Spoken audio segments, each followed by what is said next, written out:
நண்பர்களுக்கு வணக்கம். நீங்க நம்ம வீடியோல என்ன பார்க்கலாம் அப்படின்னா, ஒருவேளை நீங்க எல்ஐசி பாலிசி எடுத்து அதுக்கு பிரீமியம் கட்டாம உங்க பாலிசி லேப்ஸ் ஆயிருந்துச்சு அப்படின்ற பட்சத்துல உங்க பாலிசிக்கு இது வரைக்கும் கட்டாத பிரீமியத்தை கட்டி உங்களோட பாலிசியை ஃபோர்ஸ் கொண்டு வரதுக்காக எல்ஐசி ஸ்பெஷல் ரிவைவல் கேம்பெயின் ஒன்று நடத்திட்டு இருக்கிறாங்க. 16/1/2024 இருந்து 29/2/2024 வரைக்கும் இந்த கேம்பெயின் நடக்கும். அதுக்குள்ள உங்க லேப்ஸ் ஆன பாலிசிக்கு நீங்க பிரீமியம் கட்டி நீங்க அதை ரிவைவல் பண்ணிக்கலாம். இந்த கேம்பெயின்ல நீங்க ரிவைவல் பண்ணா என்ன உங்களுக்கு பெனிஃபிட்ஸ் கிடைக்கும் அப்படின்னா, ஃபர்ஸ்ட் உங்களுக்கு லேப்ஸ் ஆன பாலிசிக்கு ஒரு பெனால்ட்டியோட தான் நீங்க ரிவைவல் பண்ண முடியும். அந்த பெனால்ட்டியில ஒரு பார்ட் அமௌண்ட் டிஸ்கவுண்ட் கொடுக்குறாங்க. அது ஒரு பாயிண்ட். ரெண்டாவது, சப்போஸ் நீங்க ஒரு ஜீவன் லேப் பாலிசி ஒரு 10 லட்ச ரூபாய் சமூசூருக்கு எடுத்துருக்கீங்க அப்படின்ற பட்சத்துல 47,000 ரூபாய் போனஸ் மட்டும் கொடுப்பாங்க. ஆனா நீங்க பிரீமியம் 46,000 தான் கட்டுவீங்க. ஸோ நீங்க கட்டுற பிரீமியம் 46,000, எல்ஐசி கொடுக்குற போனஸ் 47,000 ரூபாய். இந்த மார்ச் 31/2024 உங்களுக்கு அந்த பாலிசி ஃபோர்ஸ்ல இருந்துச்சு அப்படின்னா அந்த போனஸ் அமௌண்ட் 47,000 ரூபாய் உங்க பாலிசியில ஆட் ஆயிரும். ஸோ இந்த மார்ச்சுக்கு முன்னாடி நீங்க பண்ணல அப்படின்னா அந்த போனஸ் உங்களுக்கு ஆட் ஆகாது. சப்போஸ் மார்ச்சுக்கு அப்புறம் நீங்க ரிவைவல் பண்றீங்கன்ற பட்சத்துல அடுத்த மார்ச்ல தான் அந்த போனஸ் அமௌண்ட் உங்களுக்கு ஆட் ஆகும்.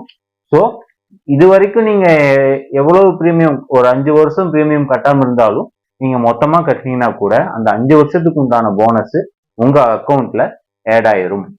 மூணாவது பெனிஃபிட் என்ன கிடைக்கும் அப்படின்னா, நீங்க உங்களுடைய லைஃப் கவர் 10 லட்ச ரூபாய்க்கு உங்களுக்கு லைஃப் கவர் வேணும்னு தான் நீங்க பாலிசி எடுத்திருப்பீங்க. ஸோ அந்த லைஃப் கவர் மறுபடியும் உங்களுக்கு கிடைக்கும். அந்த பாலிசி டேர்ம் முழுக்க உங்களுக்கு 10 லட்ச ரூபாய் லைஃப் கவர் கண்டினியூ ஆகிட்டு போயிட்டு இருக்கும். ஸோ நீங்க மெச்சூரிட்டி அமௌண்ட் வரணும்னு தான் இந்த பாலிசியும் எடுத்திருப்பீங்க. ஸோ உங்களுக்கு மெச்சூரிட்டி அமௌண்ட்டும் கிடைக்கும்.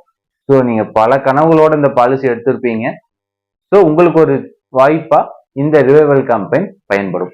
இந்த ரிவைவல் கேம்பெயின்ல என்ன மாதிரி உங்களோட பாலிசியை இன்போர்ஸ் கொண்டு வரலாம் அப்படின்னா ஒரு 4 வகை இருக்கு. ஃபர்ஸ்ட் ஆர்டினரி ரிவைவல்னு சொல்லுவாங்க. நீங்க ஃபர்ஸ்ட் அன்பெய்டு பிரீமியம், இது வரைக்கும் எப்ப நீங்க பிரீமியம் கடைசியா கட்டினீங்களோ அந்த டேட்ல இருந்து இந்த டேட் வரைக்கும் நீங்க எவ்வளவு பிரீமியம் கட்டணுமோ அந்த பிரீமியமை நீங்க மொத்தமா கட்டணும் வித் பெனால்ட்டியோட சேர்த்து. அதுக்கு சர்டன் டிஸ்கவுண்ட் கொடுக்குறாங்க. அப்படி பண்ணும்போது உங்களுக்கு டிக்ளரேஷன் ஆஃப் குட் ஹெல்த் அப்படின்ற ஒரு ஃபார்ம் அட்டாச் பண்ணணும். அதுபோக மேஜர் லைஃப்ஸா இருந்துச்சு அப்படின்னா ஃபார்ம் 680 ஃபில் பண்ணணும். அதுவே மைனர் லைஃப்ஸுக்கு ஃபார்ம் 700, ஃபார்ம் 720 இந்த ஃபார்ம்ஸ் எல்லாம் நீங்க அட்டாச் பண்ணி ரிவைவலுக்கு உள்ள கொடுக்கணும்.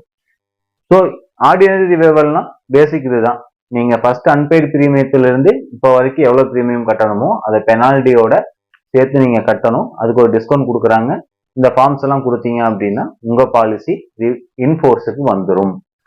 ரெண்டாவது வகை என்ன அப்படின்னா இன்ஸ்டால்மெண்ட் ரிவைவல் அப்படின்னு சொல்லுவாங்க. இதுக்கு ஒரு 3 கண்டிஷன் இருக்கு. ஒரு பாலிசி காலம் 1 இயருக்கு மேல லேப்ஸ் ஆயிருந்திருக்கணும். அதாவது நீங்க பணம் கட்டாம ஒரு வருஷத்துக்கு மேல இருந்திருக்கணும். ரெண்டாவது என்ன சொல்றாங்க அப்படின்னா, இந்த பாலிசி பேர்ல நீங்க லோன் வாங்கியிருக்க கூடாது. சப்போஸ் நீங்க ஒரு 5 வருஷம் பிரீமியம் கட்டியிருக்கீங்க, அதுக்கு அடுத்து ஒரு 2 வருஷம் கட்டல, நீங்க இந்த இடையில நீங்க லோன் எதுவும் வாங்கியிருக்க கூடாது. லோன் இருந்துச்சு அப்படின்னா இன்ஸ்டால்மெண்ட் ரிவைவல் உங்களுக்கு அப்செட் ஆகாது. மேல ஆர்டினரி ரிவைவல் அது உங்களுக்கு கொடுத்துருவாங்க. மூணாவது கண்டிஷன் என்ன சொல்றாங்க அப்படின்னா, அடுத்த ஒரு 2 வருஷத்துல சர்வைவல் பெனிஃபிட் வர மாதிரி இருக்கக்கூடாது. உதாரணத்துக்கு நீங்க ஜீவன் தருண் பாலிசியில எடுத்திருந்தீங்க அப்படின்னா ஒரு 20 வயசு 21 வயசுல இருந்து உங்களுக்கு சர்வைவல் பெனிஃபிட் கிடைக்கும். இப்போ உங்களுக்கு 19 வயசு அப்படின்னா அடுத்த ஒரு வருஷத்துல உங்களுக்கு சர்வைவல் பெனிஃபிட் வர மாதிரி பிளான் அது. ஸோ அந்த மாதிரி இருக்கிற பிளான்ஸுக்கு இந்த இன்ஸ்டால்மெண்ட் ரிவைவலை நீங்க பயன்படுத்த முடியாது. நீங்க ஆர்டினரி ரிவைவல் தான் பயன்படுத்த முடியும். இதுவே உங்களுக்கு ஒரு 17 வயசு தான் இருக்கு, உங்களுக்கு 21 வயசுல தான் சர்வைவல் பெனிஃபிட் வருது அப்படின்னா நீங்க தாராளமா இன்ஸ்டால்மெண்ட் ரிவைவலை நீங்க பயன்படுத்திக்கலாம். இது எப்படி இன்ஸ்டால்மெண்ட் ரிவைவல் பண்ணணும் அப்படின்னா, முன்னாடி சொன்ன ஃபார்ம்ஸே தான் இதுக்கும் நீங்க கொடுக்க போறீங்க. அடிஷ்னலா நீங்க எவ்வளவு பிரீமியம் கட்டணும் அப்படின்னா 6 மந்த்லி டியூஸ் கட்டணும். அதாவது நீங்க மந்த்லி டியூ கட்டுற மாதிரி இருந்துச்சுன்னா 6 monthly due, 2 quarterly due, 1 half yearly due, 0.5 yearly due நீங்க கட்டுற மாதிரி இருக்கும். ஸோ வருஷத்துக்கு நீங்க 12,000 ரூபாய் பிரீமியம் அப்படின்னா மினிமம் 6,000 ரூபாய் நீங்க இன்ஸ்டால்மெண்ட் ரிவைவல் மூலமா நீங்க பண்ணிக்கலாம். பேலன்ஸை வந்து அடுத்த 2 வருஷத்துக்குள்ள எவ்வளவு பிரீமியம் நீங்க கட்டணுமோ, உதாரணத்துக்கு 1000 ரூபாய் மந்த்லி இன்கம் நீங்க கட்டுறீங்க, ஒரு 2 வருஷம் கட்டல, 24,000 ரூபாய் வந்து உங்களுக்கு ரிவைவல் அமௌண்ட் வருதுன்னு வச்சுக்கலாம். அதுல நீங்க ஒரு 6,000 ரூபாய் மட்டும் இப்ப கட்டுறீங்க, பேலன்ஸ் ஒரு 18,000 ரூபாய் இருக்கு. அந்த 18,000 ரூபாயை அடுத்த 2 வருஷத்துக்குள்ள நீங்க கட்டி முடிச்சிடணும். ஃபர்ஸ்ட் 6,000 ரூபாய் கட்டி அந்த பாலிசியை ஃபோர்ஸுக்கு கொண்டு வந்துடுறீங்க. அடுத்த ஒரு 18,000 ரூபாயை அடுத்த ஒரு 2 வருஷத்துக்குள்ள நீங்க கட்டி முடிச்சிருக்கணும். இதுதான் இன்ஸ்டால்மெண்ட் ரிவைவலுக்கான கண்டிஷன்ஸ், ப்ரொசீஜர்ஸ். 3வது வகை பாத்தீங்க அப்படின்னா லோன் கம் ரிவைவல் சொல்லுவாங்க. அதாவது உங்க பாலிசியின் பேர்ல லோன் வாங்க முடிஞ்சா, எப்போ உங்க பாலிசியின் பேர்ல லோன் வாங்க முடியும் அப்படின்னா, மினிமம் 2 வருஷம் அந்த பாலிசிக்கு நீங்க பணம் கட்டி இருக்கணும். அப்படி இருக்கிற பட்சத்துல லோன் வாங்க முடியும். உதாரணத்துக்கு நீங்க ஒரு 5 வருஷம் பணம் கட்டிட்டீங்க, உங்களுக்கு வந்து ரிவைவல் அமௌண்ட் உதாரணத்துக்கு 12,000 ரூபாய் வருதுன்னு வச்சுக்கலாம். உங்களுக்கு அந்த பாலிசியின் பேர்ல லோன் ஒரு 12,000 ரூபாய்க்கு எலிஜிபிள் இருந்துச்சு அப்படின்னா, நீங்க ப்ரீவியஸா கட்டின அமௌண்ட்ல இருந்து நீங்க லோன் 12,000 ரூபாய் வாங்கி அதை ரிவைவல் பிரீமியம் கட்டிட்டீங்க அப்படின்னா உங்க பாலிசி ஃபோர்ஸுக்கு வந்துடும். அந்த லோன் அமௌண்ட்டை நீங்க 6 மாசம் ஒருக்கா இன்ட்ரெஸ்ட் கட்டலாம். எப்போ உங்களால அசல் கட்ட முடியுமோ அப்போ நீங்க அந்த அசலை திருப்பி கட்டிக்கலாம். இந்த லோன் கம் ரிவைவல்லே பாத்தீங்க அப்படின்னா, நீங்க 12,000 ரூபாய் தான் ரிவைவலுக்கு பிரீமியம் கட்டணும்.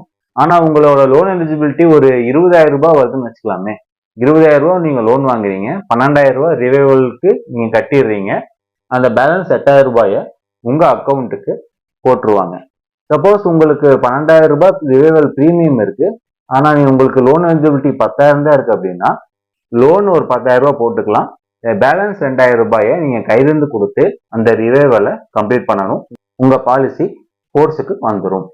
அடுத்த 4வது டைப் என்ன அப்படின்னா எஸ்பி கம் ரிவைவல். உங்களுக்கு சர்வைவல் பெனிஃபிட் வர மாதிரி இருக்கிற பட்சத்துல அந்த அமௌண்ட்டை நீங்க ரிவைவல் பிரீமியம்க்கு கட்டி உங்க பாலிசியை ஃபோர்ஸுக்கு கொண்டு வந்துடலாம். ஸோ இப்போ எனிவேர் ரிவைவல்னு கூட இருக்கு. நீங்க எங்க இருந்தாலும், சப்போஸ் நீங்க திருப்பூர்ல பாலிசி எடுத்துட்டு நீங்க சென்னையில இருந்தீங்கன்னா கூட நீங்க சென்னையில இருந்தே உங்க பாலிசியை ஃபோர்ஸுக்கு கொண்டு வர முடியும். ஆனா நான் சொன்ன 4 டைப்ல ஃபர்ஸ்ட் டைப் ஆர்டினரி ரிவைவல் மட்டும்தான் நீங்க எங்க இருந்தாலும் பண்ண முடியும். மற்ற 3 டைப்புக்கும் நீங்க பிரான்ச்சுக்கு தான் வரணும். உங்களுக்கு வந்து உங்களோட பாலிசியை மறுபடியும் ரிவைவல் பண்ணி இன்ஃபோர்ஸ் கொண்டு வரணும் அப்படின்னு தோணுச்சு அப்படின்னா, கீழே என்னுடைய நம்பர் தரேன். அந்த நம்பர் கான்டாக்ட் பண்ணீங்கன்னா உங்க பாலிசிக்கு எவ்வளவு ரிவைவல் அமௌண்ட் வருது அப்படின்றத பார்த்து உங்களுக்கு சொல்றேன். உங்களோட பாலிசியை இன்ஃபோர்ஸ் கொண்டு வரதுக்கு நான் கைடன்ஸும் கொடுக்குறேன்.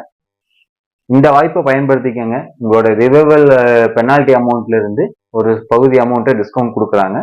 ஸோ இந்த வாய்ப்பை பயன்படுத்திட்டு உங்களுக்கு ஆட் ஆகாத போனஸ் எல்லாம் இந்த மார்ச் 31க்குள்ள உங்களுக்கு ஆட் ஆகிற மாதிரி உங்களோட பாலிசியை நீங்க ரிவைவல் பண்ணிக்கோங்க. கண்டிப்பா நிறைய கனவுகளோட தான் இந்த பாலிசி எடுத்திருப்பீங்க. ஏதோ ஒரு நோக்கத்துக்காக தான் அந்த பாலிசி எடுத்திருப்பீங்க. அந்த நோக்கத்தை ரிவைவல் பண்றது மூலியமா ஃபில் பண்ணுங்க. இனி வர காலத்துல உங்க பாலிசி லேப்ஸ் ஆகாம பாத்துக்கோங்க. ஏன்னா லேப்ஸ் ஆயிடுச்சு அப்படின்ற பட்சத்துல உங்களுக்கு கிடைக்கக்கூடிய மெச்சூரிட்டி அமௌண்ட்டோ இல்லை ஏதோ ஒரு கிளைம் அமௌண்ட்டோ கம்மியாகிறதுக்கு வாய்ப்பு இருக்கு. ஸோ புரிஞ்சு உங்களோட ஃபினான்சியல் பிளானிங்கை கரெக்டாக பண்ணிக்கோங்க. புது பாலிசி எடுக்கணும்னா கூட நீங்க கான்டாக்ட் பண்ணுங்க. நீங்க எங்க இருந்தாலும் நம்ம ஆன்லைன்லயே இப்போ ஆப்ஸ் எல்லாம் நிறைய வந்துருச்சு. ஸோ அது மூலியமா நான் உங்களுக்கு புது பாலிசி, உங்களுக்கு தேவையான பாலிசி மட்டும் நான் உங்களுக்கு சஜஷன் பண்றேன். அதை மட்டும் நீங்க எடுத்தீங்கன்னா போதும். நம்ம சேனல்ல போடுற வீடியோஸ்லாம் உங்களுக்கு புரிஞ்சிச்சு அப்படின்னா நம்ம சேனலை சப்ஸ்கிரைப் பண்ணிக்கோங்க. இந்த வீடியோ உங்க நண்பர்களுக்கும் உறவினர்களுக்கும் பயனுள்ளதா இருக்கும்னு நினைச்சீங்கன்னா அவங்களுக்கு ஷேர் பண்ணுங்க. சப்போஸ் அவங்க எல்ஐசி பாலிசி எடுக்காம இருந்தாங்க அப்படின்னா நீங்க அவங்கள ரெஃபர் பண்ணீங்க அப்படின்னா உங்களுக்கு தேவையான எல்ஐசி பாலிசியை நான் உங்களுக்கு கைடன்ஸ் பண்றேன். இந்த வீடியோ சம்பந்தமான நிறைய குறைகளை கமெண்ட்ஸ்ல பதிவு பண்ணுங்க. நன்றி, வணக்கம்.